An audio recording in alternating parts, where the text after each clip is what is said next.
It's the amazing Rico Brogna podcast with your host, Evan Roberts. Welcome. We welcome you to a very, very special edition of Rico Brogna. This is a three-part special here on the Rico Brogna over this holiday season in which we are going to go through the greatest home runs in the history of the New York Mets. Let me explain. As you may recall, in 2024, the Mets had quite a few magical home runs. Francisco Lindor hitting the game-winning home run in Game 161 that sent the Mets to the playoffs. Pete Alonso not only saving his Met legacy, but saving the Mets season by hitting a dramatic home run off of Devin Williams in the National League Wild Card Series. And, of course, Francisco Lindor hit a grand slam that helped send the Mets to the NLCS. Those are three home runs that, without a shadow of a doubt, are going to live in Met history. So a few months have gone by, and we have decided, why don't we take a look at the greatest home runs in the history of the New York Mets? So here's what we've done. I have ranked them 1 through 20. Okay? Did a little historical research, did interviews, especially from those that witnessed these home runs, to kind of put this list together in the fairest way possible. So we will be unveiling a list that I'm sure you'll complain about and maybe write angry emails about, but we are ranking Met home runs all time from number 20 to number 1. We are not including the 3 home runs I mentioned. And the reason I decided not to include those 3 is because I think by putting this ranking together, by listening to some of the greatest home runs in the history of the New York Mets, that will give us a better understanding of where Alonso's home run should rank, of where either of Lindor's home run should rank. So those 3 home runs, put on the side. They're fresh in your memory. You know how it made you feel, but we are going to go down a long, long memory lane. In fact, for many people, it's not even memory lane. There's going to be a historical lesson, because we are not just doing the best home runs and the greatest home runs of the last 10 years, or the last 20 years, or the last 30 years. We're going all the way back to the beginning. Home runs from the 60s, home runs from the 70s, though there weren't many, home runs from the 80s. So if you are a young Met fan, expect to learn a lot. If you're an older Met fan, expect to probably get mad at our rankings, and that is okay. On this edition, though, of this 3-part series, there will be no rankings. This edition is the honorable mention edition of this home run ranking system. So we have collected 31 home runs. The top are ranked 21. Though, we're going to listen to our honorable mention. So if it's funny, you add it all up, it's 31. I guess we're honoring Mike Piazza, who was all over this list. And that's really where we got to start. The one thing that I thought was important is that if we are going to rank great home runs in Met history, and we're looking at games in the postseason and games that were in Game 161 or pivotal home runs, we've got to take the Mike Piazza 9/11 home run and put it on its own mountain. Because I think most of us would agree that was bigger than baseball. It almost had nothing to do with baseball. As much as beating the Atlanta Braves on that Friday night felt good, and certainly the Mets were a sort of in a pennant race. They were trying to get their beak back into a pennant race. I don't think any Met fan remembers the Piazza home run for its playoff implications. And so for that reason, and to be fair, I took this out of the rankings because we all know what it means. I think it may be that impactful home run that we'll all never forget. You'll remember where you were. I know where I was. I wasn't at Shea Stadium for Mike Piazza's 9/11 home run. I was on an Amtrak train. I was on a train traveling from Washington, D.C., where I lived, back to New York, where I would see the game on Saturday and Sunday. And I was going back to see my family for the first time since 9/11. I was living down in D.C. at the time, so it was a very scary other perspective, that's for sure. And I'll never forget listening to Bob Murphy make that call on a transistor radio or a Walkman. I don't know if there's a difference, but I was listening on a Walkman back in 2001. So let's start there with not an honorable mention. I put this one on kind of its own mountain. Ladies and gentlemen, we all remember how it made us feel. Mike Piazza's 9/11 home run.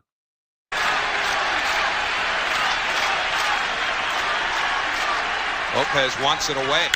And it's hit deep to left center. And Wagner, Jones on the run. This one has a chance. Home run by Piazza, and the Mets lead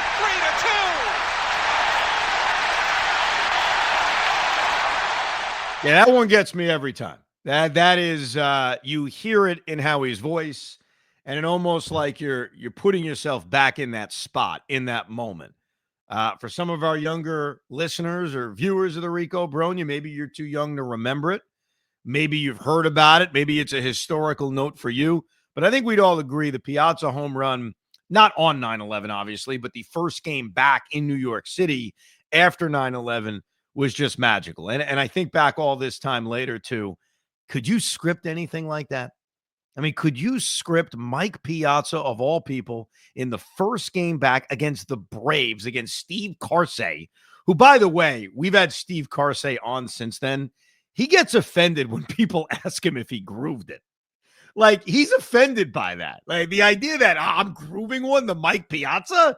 No. But the other funny thing about that game is how Armando Benitez almost blew it. Like, that would have been the most typical thing in the world. Piazza hits this incredible emotional home run, and then here comes Armando Benitez, destroying it. But that's a home run that, to me, is on its own mountain. So, honorable mention number one, probably more than honorable mention, Mike Piazza's 9/11 home run. I think you guys are going to like this one because even my dad doesn't remember it. We have found the first home run in the history of the New York Mets. Can you believe that?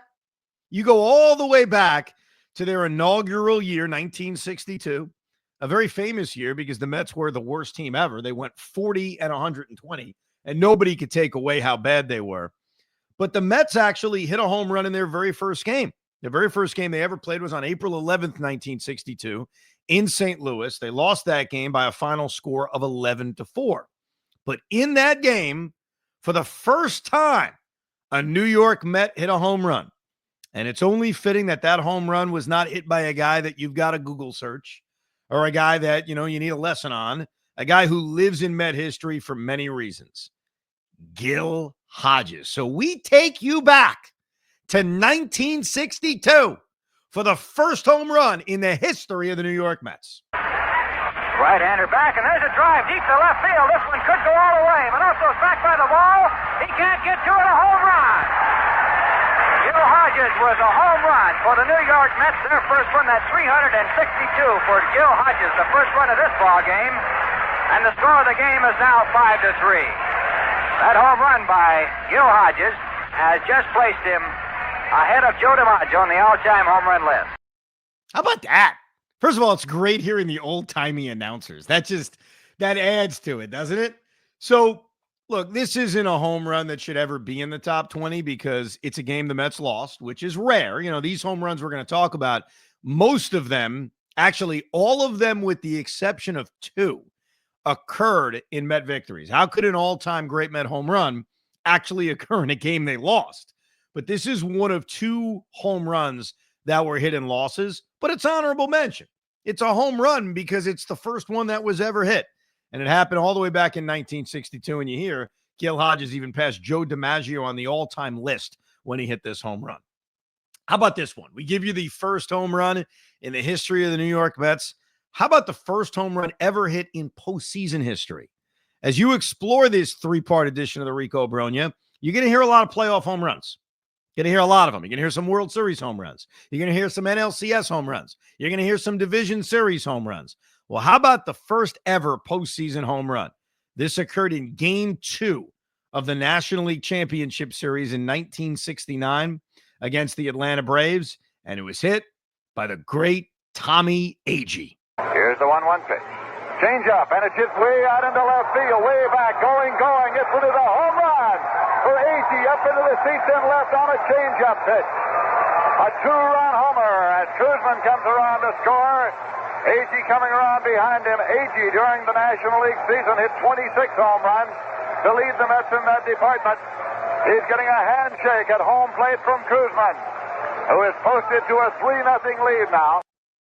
It's some of the phrasing is so old too. Like just the way that was called, a change-up pitch. kind of a basic thing, like the changeup still exists, but who says the changeup pitch? But that's a brilliant call. The first ever postseason home run in the history of the New York Mets. All right, now let's get down to business. Let's get down to home runs that were magical, that were memorable, that maybe from my own biases, I wanted to put in the top 20, but they just couldn't make it. I take you back to August 24th, 2015. David Wright.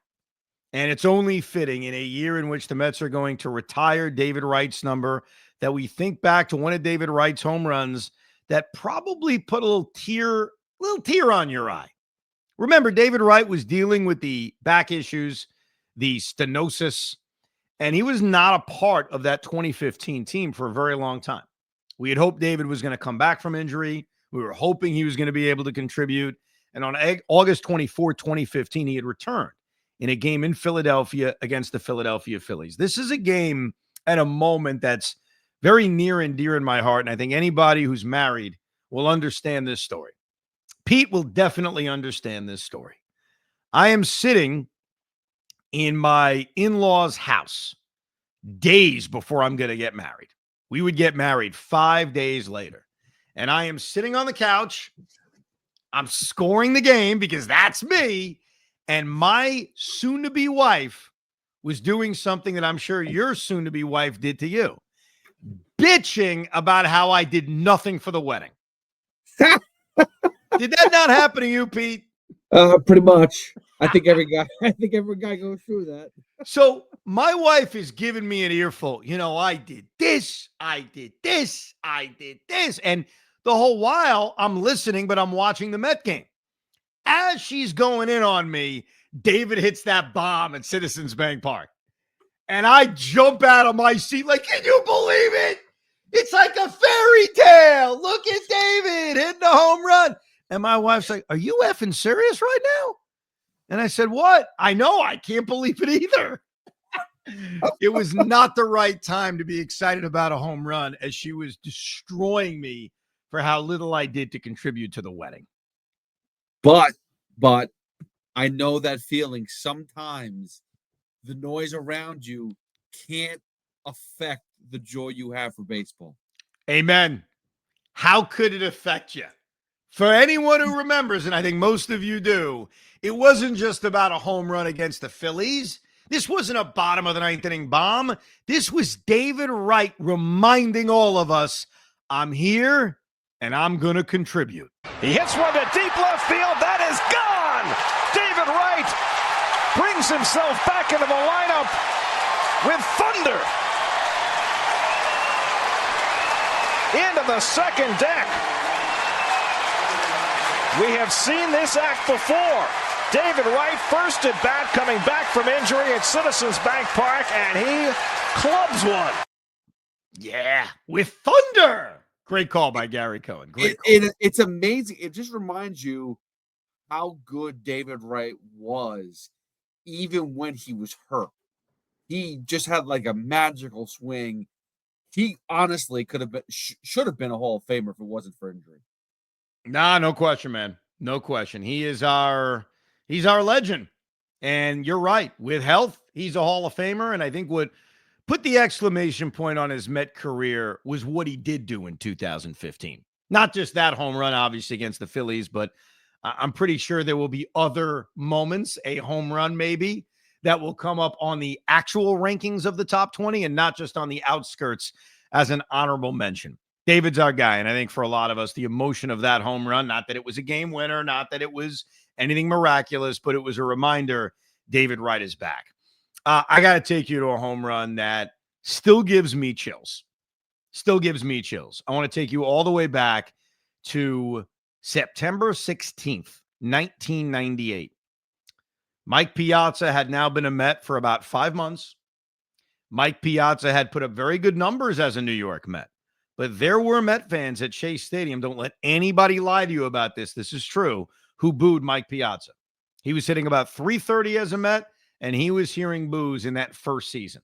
Remember, he was acquired in May, so it wasn't even a full season, but he was there. And he was here. Did you boo him, Hoff? Oh, yeah. I remember him in a rundown throw away a ball and just gave up a run. And I'm like, this is what we have at catcher. I understand his bat's great, but what are we doing? And also, you got to remember this. I'm a Todd Hundley guy. So that hurt. Look, I think that was a part of it. Todd Hundley was a beloved Met. Obviously, he comes back from his injury, and eventually the Mets try to shoehorn him into left field. That doesn't work out very well. But I'm glad you mentioned Todd Hundley, because Todd Hundley is a part of this moment. But to me, Piazza's getting booed. I actually got into an argument with a fellow Met fan one night at Chase Stadium. I said, how are you booing this guy? And he's like, he never comes through. I'm like, the guy's hitting 330 since he's gotten here. He's like, he never comes through. He always grounds in a double plays in a big spot. And it always resonated with me. Oh, yeah, he's not clutch. He's not clutch. He's not clutch. You know, we talk sometimes about guys having their welcome to the Mets moment, the day they earn their Mets fandom. Yankee fans say it's the day they earn their pinstripes. To me, what I'm about to describe is the moment where any argument about Mike Piazza not being clutch was dead. The Mets were a half game behind the Chicago Cubs in the National League wildcard race. The Houston Astros were an elite team. They were on their way to winning 100 games. And the Mets are playing the finale of this insane 4-game series against the Houston Astros. It had been a wild, wild series. They're facing Mike Hampton, future Met. And Mike Hampton goes out there and pitches 8 brilliant scoreless innings. And the Mets go to the 9th inning down 3-0. And they're facing the great Billy Wagner. There's 2 outs and a runner on first. And John Olerud gets an infield hit. So now Mike Piazza comes up, 2 on, 2 out, down by 3 runs against the elite Billy Wagner. Okay? And here's what Mike Piazza does. 2-2 to Piazza. Wagner deals. And a high fly ball. Deep right center. This ball is there. How do you like that? Piazza gives the Mets the lead. This is unbelievable. 3-2 New York. What a battle, Piazza and Wagner, and another late inning home run. What a series here in Houston. You hear Fran Healy on the call. So they were down 2-0, not 3-0. The 3-run home run gave them the lead. Here's what confused me. In the bottom of the 9th inning, the Astros tied the game up. So that didn't turn out to be the game-winning home run. Brad Alsmus hit a home run to tie it. And, you know, you mentioned being a Todd Hundley guy. Todd Hundley, who came into the game late after John Olerud had been pinch run for, ends up coming up as a pinch hitter in the 11th inning in the Olerud spot in the batting order, and it's a 2-out solo home run, and that's how the Mets won the game in 11 innings. Todd Hundley hit the game-winning home run after Piazza had hit the leading home run in the bottom of the 9th inning against Billy Wagner. It was unbelievable. He's my MVP, baby. And you know what? I have an Evan star of the game in my scorecards. I didn't give it to Todd Hundley. I gave it to Mike Piazza because I'm sorry. When you're trailing by 2 runs in the bottom of the 9th inning, down to a final out and final strike against the great Billy Wagner, and you go opposite field. And by the way, I didn't realize this at the time because we'd have to wait a year. The home run he hit against Wagner, the home run you just heard, same place a year later, he would hit the home run off John Smoltz in the National League Championship Series in 1999. So kind of that same spot, that right center field power. But to me, that was the, hey, Mike Piazza's a Met moment. They won the game. Unfortunately, they didn't make the playoffs that year. We didn't have a happy ending. The series in Houston was incredible, but as we know, they lost their last 5 games and missed the postseason. But that's a special one for me. That was unbelievable. The absolute clutchness of Mike Piazza hitting that home run in Houston in September of 1998. Let's get to the next one. This is one I wish I was older and I wish I experienced this because I'm going to give everybody, the older people probably know this, the Met historians know this, but for anyone my age, maybe even a little bit older, what I'm about to tell you is a story that you're going to say, there's no way that's true, Evan. That really didn't happen. But I want to take you back to May 14th, 1972. The New York Mets had just acquired Willie Mays. You know Willie Mays, one of the greatest players to ever play this game. He is playing his first game as a New York Met. He's doing it at Shea Stadium. Imagine the emotion in New York. It's 1972. His last year in New York as the home player was 1958, or 1957, I should say, the Giants' final season in New York.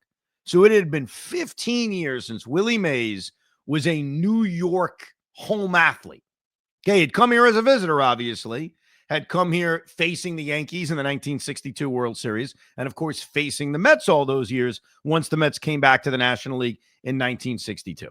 He is now playing his first game as a New York athlete at home. He's doing it for the Mets, and he's facing the Giants. You can't make this crap up. Willie Mays comes up in the 5th inning. I think it's his second at-bat of the game.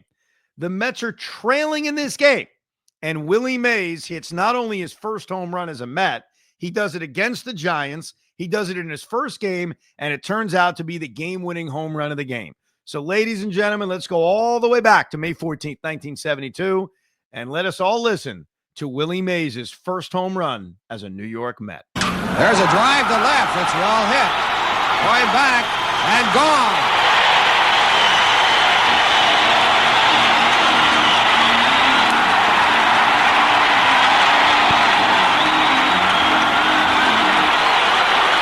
Willie Mays with his first home run of the year and his first as a New York Met, a high fastball. He lines it over the left field fence. Incredible. The drama. Willie Mays hitting a home run as a New York Met, doing it at Shea Stadium, and doing it against his former team, the San Francisco Giants. September 13th, 1997. Here's another honorable mention. 1997 was the first year in which the Mets were back to being somewhat decent after a hiatus from being good. 1997 was a surprise year. They ended up winning 88 games that year. They were playing a September game, mid to late September game, September 18th, so late September game against the Montreal Expos. At the time, they're trailing in the wild card race by 5.5 games. So they're in it, but they're not really in it. They are getting no hit by Dustin Hermanson. Dustin Hermanson takes his no-hitter into the 9th inning of this game, and the New York Mets are trailing 6-0. Game's over. In fact, most people are probably leaving because they're like, well, this game's over. There are 2 outs and 2 on, and it's 6-0. Okay, just imagine how over that game is. Hoffman fell asleep probably. You know, he was a young kid at the time. But Pete was probably like, I'm done. What am I doing wasting my time here? To me, I was with my dad at Shea Stadium on a late Saturday afternoon. Where the hell were we going? Where the hell was I going? The Mets put together 3 consecutive base hits to start to rally, including a 2-run hit by Roberto Pettigini. Carl Everett comes to the plate, 2 outs, down by 4 runs, and proceeds to hit a game-tying grand slam against Ugueth Urbina. I admit, this is an honorable mention because I'm sure there were other home runs that maybe could match this, but this made my spine tingle as a young child. Here's Carl Everett shocking us all, causing Fran Healy to lose his mind, hitting a game-tying grand slam in the bottom of the 9th inning. Deep to right field. Back to the wall, McGuire. We've got a brand new shiny one.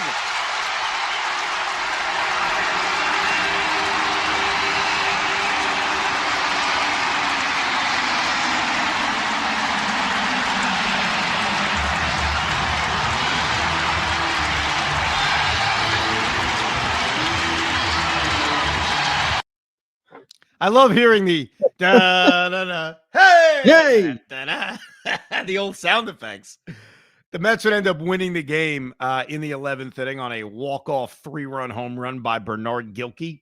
They won that game 9-6, but that grand slam was crazy because that truly is, like, when you think about it, one of the great comebacks you'll ever see. You're down 6-0 in the 9th inning with 2 outs and 2 on. What's the win probability there when you're losing at that point? I think it's like 1. If that 0.0001, you know, but that's what you gotta love about baseball, though. We always say it's 27 outs, man. You just never know. You gotta go play all the outs, And I know that, I got to be honest, it's the first time I've ever heard about that play. I don't remember what I was doing in 1997 at that point in time, but I definitely wasn't watching the game. But it is crazy when you're sitting there watching these games or in the moment, how wrapped up you are into it. So I see the smile on your face. Dude. Oh, Get you back. I think that day, and I wrote about this in my Mets Bible. This is one of those games that snuck in there because what I remember so much about that day was the Mets are 5.5 games out of a wild card spot. They're not making the playoffs. Like, if we're being logical, if we're doing a Rico Brogna back then, we're pleased with the season. The Mets were having a surprisingly good year. There were 12 games above 500, no complaints, but they weren't making the playoffs. And my dad got the playoff bill. And he was explaining to me how he wasn't going to pay it. He's like, look, I'm not paying this playoff bill. They're going to hold my money for 5 months. I'm not interested. And I'm a kid. I'm like, Dad, but what if they make the playoff? Well, what happens? And when they came back and won that game, I remember screaming at the top of my lungs, we got to pay the playoff bill now. And I think my dad told me he did. Like, oh, you're right. That's a great comeback. He revealed to me after they missed the playoffs, he never paid the playoff bill. Because he knew. He kind of knew the deal. But that was a classic. This one on honorable mention, I think there are going to be some people who hear this in honorable mention and are going to say, wait a second, Pete, this didn't make the top 20? We got a few that just missed the list, including this one. July 10th, 1999, maybe the greatest regular season game ever played. Mets, Yankees, it's famously known as the Matt Franco game. But before Matt Franco got the game-winning hit, Howie Rose likes to joke, Mike Piazza hit the first home run in the history of Citi Field because he hit a ball that went so far off Ramiro Mendoza that it may not have landed. It gave the Mets the lead at the time. The Yankees would regain the lead on a Jorge Posada home run, but obviously Matt Franco became the hero. He got the game-winning hit, but who could forget Mike Piazza hitting an absolute piss missile against Ramiro Mendoza? 1 pitch. High fly ball hit deep to left field. Way back. It's going. Yeah, there it goes. Mike Piazza, a 3-run homer.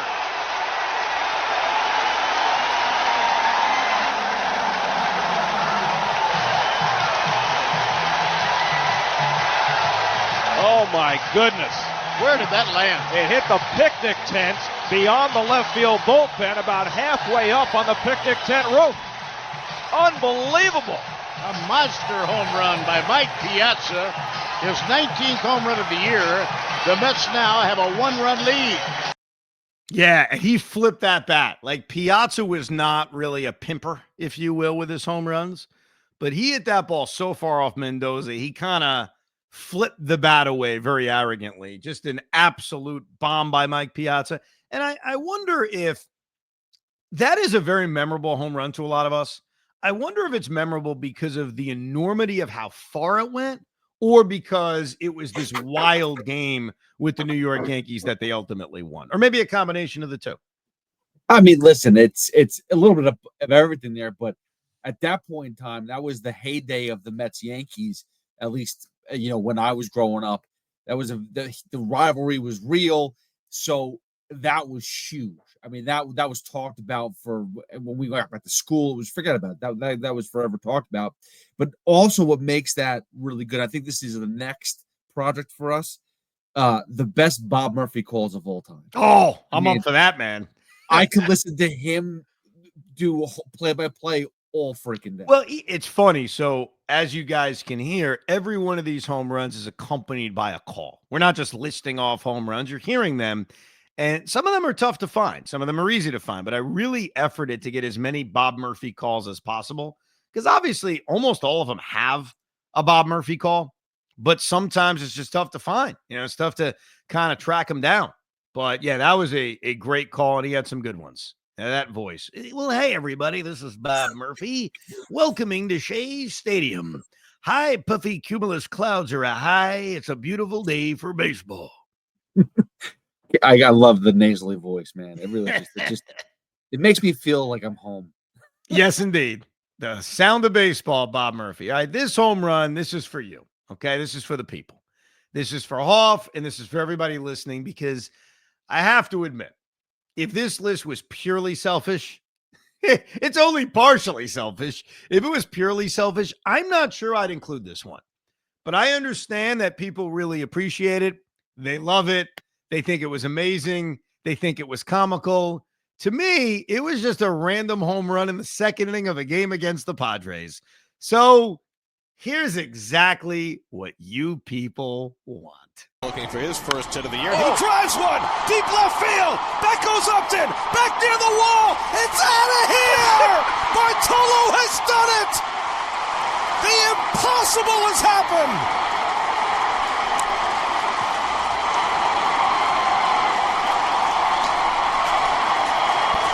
The team vacates the dugout as Bartolo takes the long trot.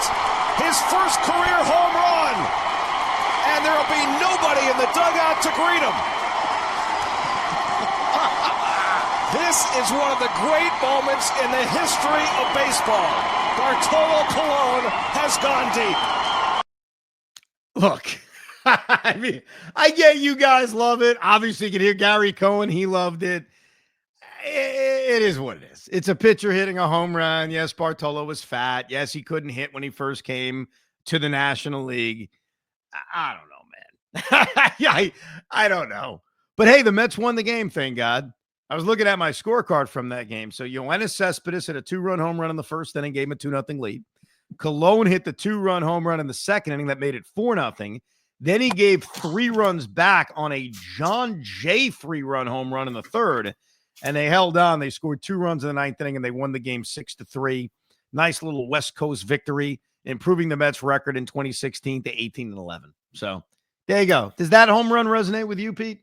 Oh, well, of course, but for all the wrong reasons. But let's be serious. How improbable was that home run? It really wasn't that improbable when you look at like guys like Otis Nixon who played the game. I think he went like 10 years without a home run. He played the field. Rafael Belliard too, like he went a million years. Yeah. Yeah, I mean Bartolo Colon, I mean that was amazing, but you knew that guy had some beef to him. Oh, no doubt. He had some beef. Gary's call was over the top, but you know what? It's fun to hear it. It's fun to hear the excitement of it. So yes, honorable mention, not top 20, but honorable mention to Bartolo Colon hitting his first major league home run. Honorable mention for this one. Let's go back to June 11th, 2005. The Mets and the Angels played an interleague play game that actually featured a dramatic walk-off home run by Cliff Floyd. The Mets were down to their final strike. They were trailing in the game by a run in the bottom of the 10th inning, and Cliff Floyd hit this just line laser beam home run to win it. That's not the home run, though. That's not the one I'm including because that one would just be basic. It would just be, it was a walk-off home run in a June game against the Angels. But there was actually a home run a few innings earlier, 1 inning earlier, that I had to include because it was so unique.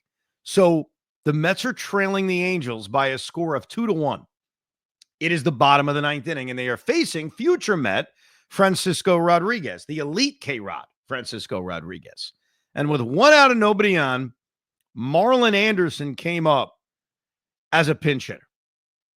And Marlon Anderson did something that you will rarely see in baseball.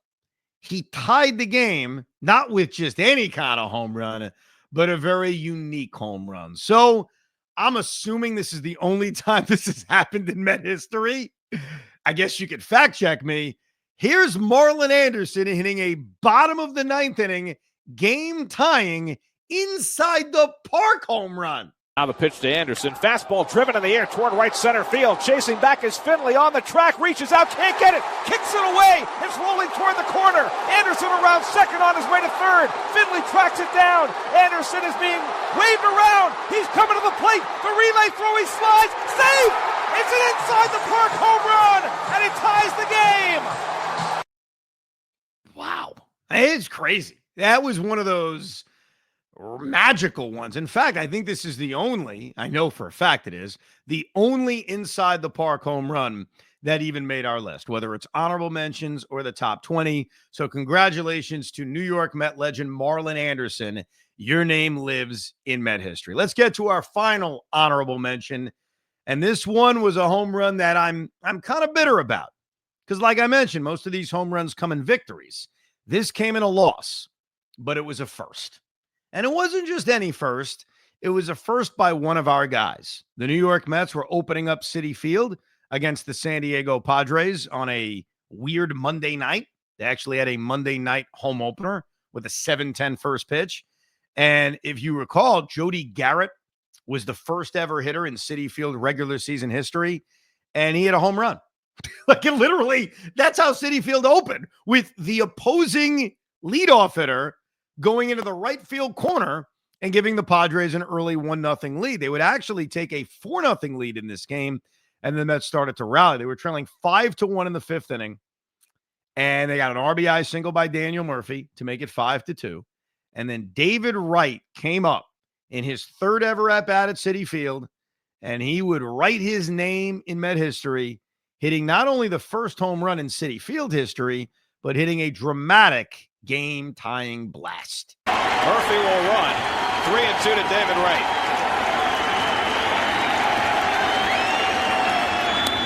Into the air to deep left field. Back goes Headley looking up. And it's out of here! David Wright ties the game with a 3-run homer. New Apple, say hello to Citi Field. The first Met home run of their new home. I'm glad David did it. I am, because David's our guy and he's all over this list, not just honorable mentions. But I think the problem I have is I think of that first year of Citi Field and I think of two negative things. I think of how overpriced the tickets were the very first year, and I think of how crappy the season was. You know, the Mets were coming off of back-to-back years in which they lost a game 162 to miss the postseason. So 2009 was a year of hope, a year of optimism. They had gone out and improved their bullpen by bringing in Francisco Rodriguez, by bringing in J.J. Putz. They had a new stadium.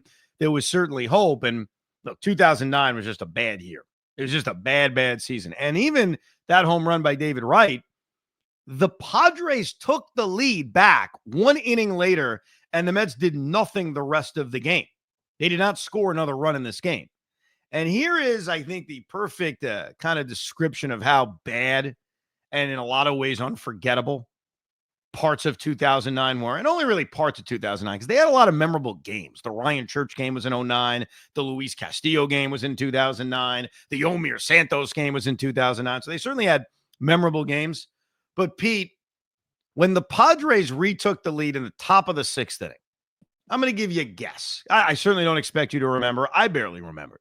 Do you know how the Padres took the lead and eventually won the game by a final score of 6-5?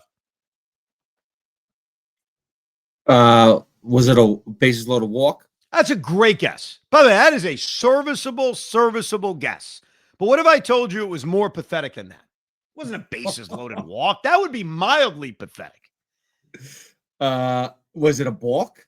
There you go. The New York Mets lost the first ever game at Citi Field on a Pedro Feliciano balk that allowed Luis Rodriguez to score with 2 outs in the top of the sixth inning. That's how the Mets lost. R.I.P. Pedro. I love Pedro Feliciano. I don't mean to pick on him, obviously the late great, but I don't know. I guess that's the epitome of what that season was. So it was a cool moment seeing David Wright hit that home run. It gave me a spine-tingling feeling early on, but the game and then the rest of the season was just such a dumpster fire. If that's your first game at the new ballpark, don't you want to just close it down and move back to Shea Stadium? Well, I can understand you thinking that until you think of what the last game at Shea Stadium was. Oh, I do remember. Yeah, it wasn't good. So those are our honorable mentions. I certainly expect that we will be getting plenty of emails, and we welcome them at thericob@gmail.com for some of the home runs we did include in honorable mentions. But don't worry, in part 2 of this Rico Brogna 3-part special, we are going to unveil the list, numbers 20 through number 11. And then in part 3, we will unveil numbers 10 through number 1. And all the while, I want you to think, where does Lindor's grand slam? Where does Lindor's home run in game 161? And where does Pete Alonso's incredible home run against the Brewers rank on this list. But those are the honorable mentions. Those are the home runs that we needed to show some love before we get to the nitty-gritty of the rankings. So stay tuned, because in just a couple of days, you will see part 2, and here, part 2 of the top 20 home runs in the history of the New York Mets. We appreciate you downloading, subscribing, watching, however you consume the Rico Brogna, especially during these holiday seasons. We thank you and we appreciate it. Thank you for listening to part 1 of this 3-part special here on Rico Brogna. We hope you enjoyed this episode of the Rico Brogna podcast. It's amazing, isn't it? Make sure you download it now to keep it on you at all times.